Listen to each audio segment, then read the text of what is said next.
रायगड जिल्ह्याच्या अलिबाग आणि श्रीवर्धन किनाऱ्यांना आंतरराष्ट्रीय दर्जाचे ब्लू फ्लॅग पायलट नामांकन मिळालेलं आहे आणि त्यामुळे पर्यटन क्षेत्राला मोठी चालना मिळणार आहे। महाराष्ट्रामधल्या 5 समुद्र किनाऱ्यांना हा दर्जा प्राप्त झालेला असून यामध्ये रायगडमधील नागाव आणि श्रीवर्धन किनाऱ्यांचा सुद्धा समावेश आहे आणि या नामांकनामुळे हे किनारे पर्यावरणीय दृष्ट्या स्वच्छ, सुरक्षित आणि जागतिक दर्जाचे ठरलेले आहेत।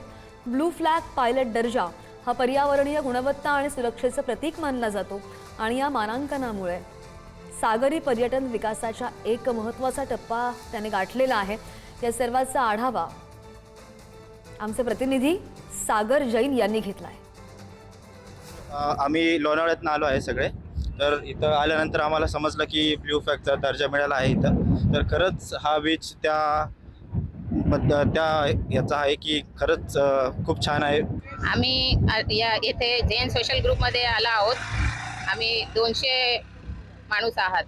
आम्हाला खूप छान वाटलं या बीचवर येऊन। आम्ही राईड्सवर केले, ऑक्टोपस राईड, तर फारच बरी वाटली आम्हाला। जसं की नागाव बीचला ब्ल्यू फ्लॅगचा दर्जा मिळाला आहे, तर खूप छान वाटते आणि तसंच पूर्ण इथं जे फॅसिलिटी आहे ते खूप छान आहे। जे महाराष्ट्र शासन जसं दिले ब्ल्यू फ्लॅगचा दर्जा ते लोक फॉलो पण करत आहे।